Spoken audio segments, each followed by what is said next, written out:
फिर से यूपीएससी के शॉर्ट वीडियो में आपका स्वागत है। आज हम लोग बात करने वाले हैं हमारे भारतीय संविधान के आर्टिकल नंबर 82 के बारे में, यानी 82 के बारे में, जो कि हमें बताता है कि भैया मान चलिए कि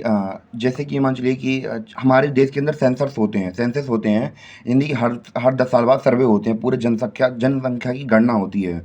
पॉपुलेशन सेंसस करवाए जाते हैं। तो उसके बाद हम लोग बात करें स्टेट हुई या फिर यूनियन टेरेटरीज हुई, तो उनकी जो सीट्स जाती हैं, हम लोग बात करें पार्लियामेंट के अंदर, राज्यसभा के अंदर होती, जो लोकसभा के अंदर होती हैं, तो उनकी भैया जो गणना है वो दोबारा से करवाई जाएगी। जब मान चलिए कि अब पॉपुलेशन कम हो गई तो उनकी किसी राज्य की जो सीट्स हैं वो कम कर दी जाएंगी, और अगर राज्य की जो जनसंख्या है वो बढ़ गई है तो उसके लिए सीट्स भी बढ़ा दी जाएंगी। क्योंकि अगर हम लोग बात करें किसी राज्य से जो सीटें होती हैं वो पॉपुलेशन की बेसिस पे जाती हैं। अब भैया जनगणना के बाद पता चला कि हाँ भैया सीट्स में फेरबदल हो गई है, कि भैया इधर की जनसंख्या बढ़ गई है, तो फिर बढ़ गई है तो वहाँ की सीट्स भी बढ़ जाएंगी उस राज्य की। और वहाँ की अगर पॉपुलेशन कम हो गई है तो फिर उस जगह की हम लोग बात करें सीट्स भी कम कर दी जाएंगी।